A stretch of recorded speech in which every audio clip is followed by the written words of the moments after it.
These shelters were, there are two parts to the shelters. The shelter was originally designed for emergency shelter for in case of another earthquake or hurricanes and things like that. So they serve primarily as emergency shelter for the people of the town. Secondly, then they serve as classrooms for children, and so it's a two-part program. Children are going back to school, and it's pretty important for Haiti. All around us here in Léogâne, you'll see tent cities everywhere. Some that are much nicer than others, but certainly behind here, most of the folks that live here live in a shantytown. They're designed for 140 knot winds. The anchoring system here, and for Class D seismics. They're very, very sturdy shelter. You could probably put 40 people in here sleeping, and they'd be pretty close.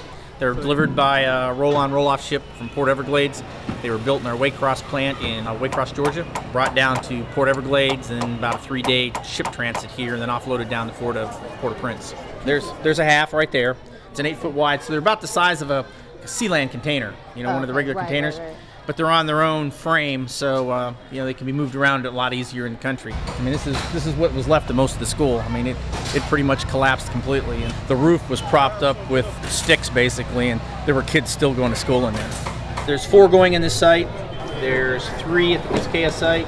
There's 10 at the IHRC site. Those are being used right now. What President Clinton didn't want is he didn't want these to just be kept empty when kids were next door operating in tents. And so that was the idea behind making them dual purpose.